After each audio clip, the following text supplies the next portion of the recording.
Georg Lukács. O jovem Hegel e os problemas da sociedade capitalista. Capítulo 2. A crise das concepções sociais de Hegel e os começos do seu método dialético. 5. Os primeiros estudos econômicos. É aqui, no ponto crucial do estudo da biografia filosófica de Hegel, precisamente onde as inter-relações concretas entre o desenvolvimento de sua dialética e seus estudos econômicos poderiam ser reveladas, que as fontes históricas estão completamente ausentes. Aqui temos de avançar apenas por comparações e conjecturas. É uma sorte que Rosenkrantz ao menos tenha indicado a data do início dos estudos de Hegel em economia política. A fonte a que Rosenkrantz teve acesso perdeu-se. Não é por acaso que justamente dessa parte do legado de Hegel não restam vestígios. Entre seus alunos diretos não houve quem percebesse sequer uma sombra de compreensão dos problemas econômicos. Quanto mais a importância que esses problemas tiveram para o surgimento do sistema e da metodologia de Hegel. Mesmo nos trabalhos publicados do filósofo, nos quais tais conexões aparecem explicitamente, como na fenomenologia e na filosofia do direito, não se reconheceu o alcance dessas questões.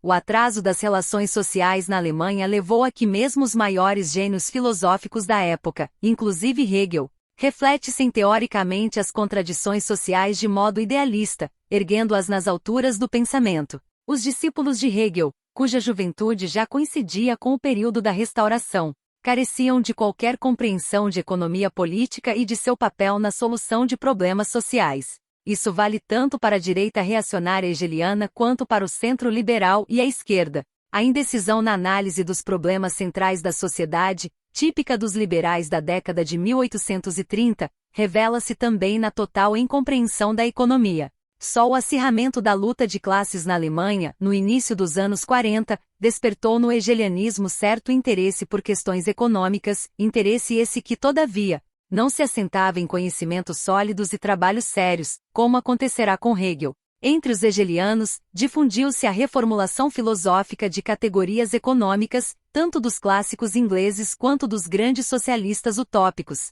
Somente nos trabalhos juvenis dos fundadores do materialismo dialético, Marx e Engels, encontramos não apenas um conhecimento profundo e sério de economia política, mas também a compreensão consciente de que é nessa esfera que os problemas mais importantes da dialética precisam ser estudados, revelando-se no material ainda não tratado de modo consciente pelos clássicos da economia política burguesa e pelos utópicos, explicitando-se suas leis e princípios decisivos e assim, trazendo à luz a contradição dialética de seu desenvolvimento. Já no brilhante estudo do jovem Friedrich Engels, publicado nos Anuários Franco-Alemães sob o título Esboço para a Crítica da Economia Política, o elo entre economia política e dialética surge metodologicamente em primeiro plano. Marx, em seus manuscritos econômicos e filosóficos de 1844, também confere grande atenção a essa questão. Toda a última seção do trabalho dedica-se à crítica da fenomenologia do espírito de Hegel, e Marx, apesar da crítica aguda e decisiva ao idealismo hegeliano, enfatiza o papel positivo que a economia política desempenha no desenvolvimento da dialética em Hegel, especialmente no tocante à categoria de trabalho, entendida à maneira dos clássicos da economia política inglesa. Depois, em seus excelentes escritos polêmicos contra Bruno Bauer, Max Stirner, Proudhon e outros, oferecem uma série de observações profundas e ilustrativas sobre todo esse contexto. É característico do oportunismo dos dirigentes da Segunda Internacional que a maior parte dessas obras, cujo valor não souberam apreciar, tenha permanecido por muito tempo nos arquivos. A influência do oportunismo conduziu a um quase completo mal-entendido do sentido da dialética, e as vacuidades metafísicas vulgares então em voga criaram uma atmosfera propícia a distorcer resultados claramente formulados dos estudos econômicos de Marx. Somente os maximalistas travaram uma luta consequente contra o oportunismo em todas as áreas. Lenin foi o único que, apesar de não dispor da maior parte do trabalho preparatório de Marx, soube, com a profundidade que lhe era própria, avaliar sua análise do conceito hegeliano. Ele escreveu: é impossível entender completamente o Capital de Marx, e especialmente seu capítulo 1, sem ter estudado e compreendido toda a lógica de Hegel. Consequentemente, nenhum dos marxistas entendeu Marx meio século depois. Rosencrantz, um defensor do liberalismo e do chamado centro na época da decomposição do hegelianismo, como era de esperar, não percebeu a importância dos estudos econômicos de Hegel para o desenvolvimento de sua dialética. Para que o leitor avalie quão frágil é a base de sua interpretação, basta dizer que tudo a que ele recorre ao tratar desse tema em sua biografia será exposto adiante. As biografias posteriores de Hegel apenas repetem esse material. Os manuscritos de Hegel descobertos nas últimas décadas trouxeram contribuições valiosas sobre sua atividade econômica no período de Iena, mas o período de Frankfurt, como antes, permanece envolto em sombras. Rosencrantz observa que em Frankfurt, Hegel começou a ocupar-se de questões econômicas sobretudo em razão do interesse pela situação na Inglaterra. Ele lia jornais com regularidade e deles fazia extratos detalhados, também desaparecidos, como seria de esperar. Diz Rosencrantz. Ao mesmo tempo, voltou a prestar grande atenção à esfera política, crendo com isso aumentar sua participação nela. No campo da herança e das relações de propriedade, interessava-se particularmente pela Inglaterra, em parte por causa do desejo, próprio do século passado, de considerar a Constituição inglesa como ideal, em parte porque em nenhum outro país da Europa, as formas de herança e propriedade se desenvolveram de modo tão multilateral como na Inglaterra. E em parte alguma esse desenvolvimento correspondeu a relações pessoais igualmente ricas e variadas com grande esforço. Segue-se então uma descrição detalhada feita por Hegel do sistema carcerário na Prússia. Rosencrantz não fornece, infelizmente, quaisquer datas. Isso é tanto mais lamentável porque, como nosso estudo mostrará, ele interpreta erroneamente a atitude de Hegel diante da Inglaterra. Não há um único comentário hegeliano que comprove admiração pela Constituição inglesa, muito menos que a tenha tomado por modelo. No período de Berna, por razões óbvias, ele não se ocupou de problemas ingleses. Na tradução e comentário do panfleto de Descartes, elaborados nos primeiros anos do período de Frankfurt, Hegel, ao contrário, criticou duramente a política reacionária da Inglaterra enquanto reação à Revolução Francesa. O interesse pela Inglaterra emergiu, ao que parece, de suas reflexões em Frankfurt sobre a essência e as leis da sociedade burguesa. Por isso, seria importante para a biografia de Hegel conhecer a data exata do início desses estudos.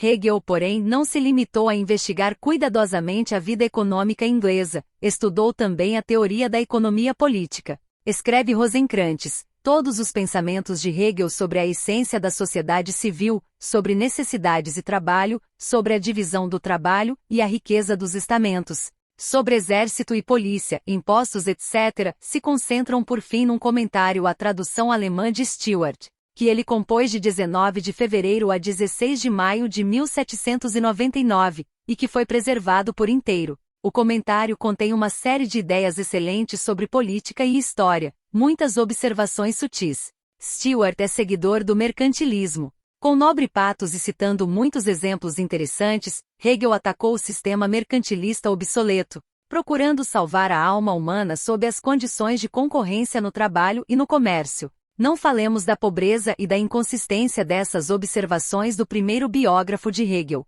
Mesmo assim, dessa breve passagem ressalta o quanto se perdeu de evidências importantes para acompanhar o desenvolvimento do pensamento hegeliano.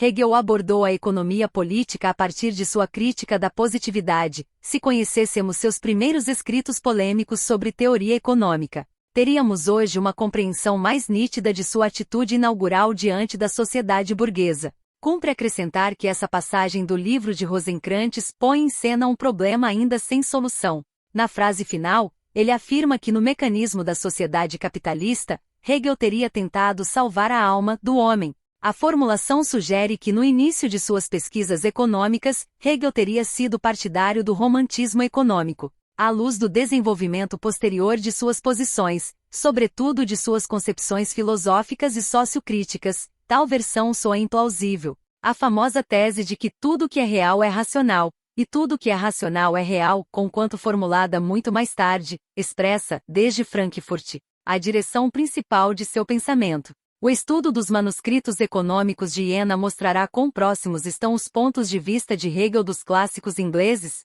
que desvelaram de modo impiedoso e verdadeiro as abominações da sociedade capitalista, reconhecendo, ao mesmo tempo, seu caráter progressivo. julgamos que a observação de Rosenkrantz resulta de incompreensão. Como, porém, não é possível prová-lo cabalmente. E como existe a possibilidade abstrata de que o jovem Hegel tenha vivido um breve entusiasmo pelo romantismo econômico, nossa rejeição dessa interpretação só pode ser considerada hipótese. Ainda assim, estamos confiantes de que o leitor, ao acompanhar todo o desenvolvimento das concepções do jovem Hegel, chegará à mesma conclusão. É difícil identificar a influência direta de Stuart sobre Hegel em pontos específicos, não apenas porque se perdeu seu comentário à obra de Stuart, o que nos impede de saber que teses mais o impressionaram, com quais concordou e quais rejeitou, mas também porque a anotação não foi acompanhada de aplicação direta das novas ideias econômicas à análise da sociedade burguesa. A descontinuidade já notada ao descrever a crise de Frankfurt volta a manifestar-se neste período, após 3 meses de reflexão sobre economia política. Hegel retorna ao trabalho central de Frankfurt, o espírito do cristianismo. É verdade que ali, como mostramos, examina questões da sociedade burguesa, mas o tema imediato é outro. E a mudança em suas visões sociais e econômicas só transparece pontualmente e sob forma filosófica geral. Dispomos apenas de manuscritos de Iena em que os problemas da sociedade burguesa e a perspectiva econômica desempenham um papel distinto e significativo, de modo direto e detalhado. Ignora-se o quanto essas questões foram tratadas na última obra de Frankfurt, O Fragmento do Sistema de 1800, já que esse trabalho, como veremos, se perdeu, com exceção de 2 pequenos excertos. Contudo, nos escritos de Iena é clara a familiaridade não só com Stuart, mas também com Adam Smith. E ainda assim, devido à extrema abstração filosófica com que Hegel trata a economia política e ao seu interesse primordial por problemas gerais, é difícil apontar, com precisão, a influência direta das opiniões de Stuart. É, em todo caso, altamente provável que o estudo de Adam Smith represente um ponto de inflexão no desenvolvimento das posições de Hegel, pois a questão do trabalho, como modo principal da atividade humana, como identidade, na terminologia hegeliana, entre sujeito e objeto, que remove a objetividade morta, surge como força motriz do desenvolvimento, graças à qual o homem age por seus próprios atos. Esse problema, cuja solução mostra que a filosofia de Hegel corre paralela à economia política inglesa clássica, aparece nele, ao que tudo indica, no curso do estudo das obras de Smith. Nem a observação das relações econômicas da Alemanha, atrasada no desenvolvimento do capitalismo, nem a leitura de Stuart, poderiam oferecer tal impulso. Reiteramos, propomos hipóteses e nos valemos de comparações, cientes disso. A primeira evidência documental de que Hegel conhecia a obra de Adam Smith figura em manuscritos recentemente publicados de suas conferências de Iena, de 1803 a 1804. Hegel ali remete à tese de Smith sobre o desenvolvimento das forças produtivas graças à divisão do trabalho no interior da empresa, registrando claramente o nome de Smith à margem. E já no Sistema da Moralidade de 1802, uma compreensão semelhante, ainda que menos desenvolvida, da divisão do trabalho ocupa posição central. É bastante seguro, portanto, que no início do período de Iena, Hegel já conhecesse Adam Smith e assim, houvesse superado ao menos parcialmente a unilateralidade e a imperfeição da economia política de Stuart. Cremos, porém, que a controvérsia de Hegel com a economia política clássica inglesa remonta antes, ao período de preparação do fragmento do sistema. É verdade que esse trabalho pouco nos oferece. Nos trechos preservados há apenas indícios superficiais de problemas econômicos, sem que se veja a arquitetura do conjunto ou o grau de conclusão.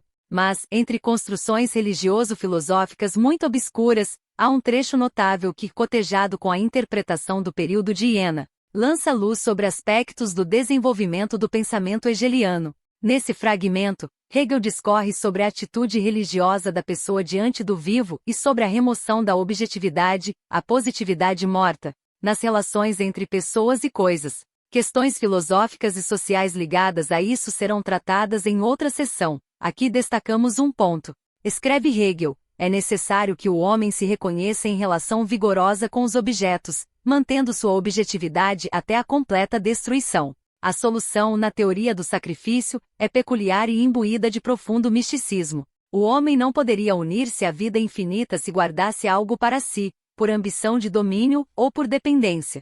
Por isso de sua propriedade, cuja necessidade é seu destino, ele sacrifica apenas alguma coisa, porque seu destino é o necessário.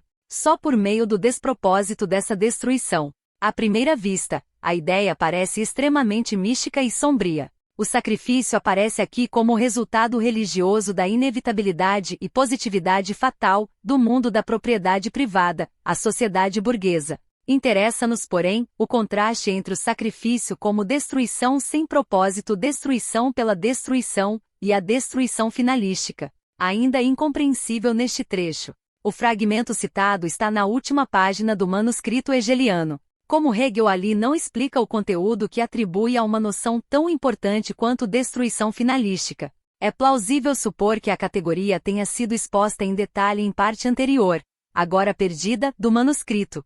Ainda assim, já se percebe pela citação que destruição finalística designa a atitude cotidiana e normal do homem diante do mundo objetivo. O sacrifício serviria para arrancar o homem dessa esfera. Não nos ocupa, por ora, o sentido exato que Hegel confere ao sacrifício. Nossa análise posterior, sobretudo da teoria social de Iena, mostrará que não se trata de algo meramente religioso-místico, mas de questão estreitamente vinculada às ilusões com que Hegel buscava resolver as contradições da sociedade burguesa. Aqui defrontamo-nos com a noção oposta, a destruição finalística, dos objetos. Uma compreensão exaustiva dessa definição, aparentemente obscuríssima, surge no Sistema da Moralidade, escrito 2 anos depois. Trata-se do trabalho. Nesse texto, Hegel define o trabalho de modo ligeiramente diverso, em terminologia típica dos primeiros anos de Iena e afinada com Schelling, como destruição do objeto, mais precisamente, destruição finalística do objeto. A primeira tríade dialética de que Hegel parte é necessidade, trabalho, prazer. O trabalho é definido assim, a destruição de um objeto, ou contemplação. Mas, enquanto momento, essa destruição cede lugar a outra contemplação, ou a outro objeto. Ou a pura identidade se fixa na atividade destrutiva. O objeto não é destruído enquanto objeto, mas subordinado a outro. Essa destruição é o trabalho. É verdade que nessa definição a palavra finalística não aparece, mas, acompanhando atentamente o raciocínio de Hegel no texto, vê-se como ele passa do trabalho ao instrumento, do instrumento à máquina, deixando claro que a finalidade está pressuposta, e a palavra se omite por implicitude no contexto. A conexão entre finalidade e trabalho torna-se ideia axial da dialética hegeliana, e na lógica, ao tratar da teleologia, o trabalho desempenha papel decisivo, como notou Lenin em suas observações a esse trecho de Hegel. Julgamos que o conceito de trabalho, categoria nuclear da concepção hegeliana da história no sistema da moralidade, já estava presente na parte perdida do fragmento do sistema de Frankfurt. É extremamente difícil rastrear a influência específica dos economistas britânicos no pensamento de Hegel. Ainda assim, há traços que indicam que a leitura de Stuart marcou. Stuart, entre os clássicos ingleses, é, como escreveu Marx, antes um historiador da economia política. Interessa-se mais pela história social do surgimento do capitalismo do que por suas leis internas, às quais dedica menos atenção do que os grandes clássicos. No período em que Hegel fundamenta filosoficamente a necessidade histórica da sociedade burguesa, o vasto material factual reunido por Stuart, e seu esforço para frisar a diferença entre as economias da antiguidade e da modernidade, só poderia influenciá-lo. Acresce que certas limitações de Stuart, por se encontrar aquém de Adam Smith, tornaram sua obra mais atraente ao jovem Hegel do que as ideias, mais claras e convincentes, do último. Como Hegel combate a positividade morta, procura, com Smith, superar a herança da economia política precedente,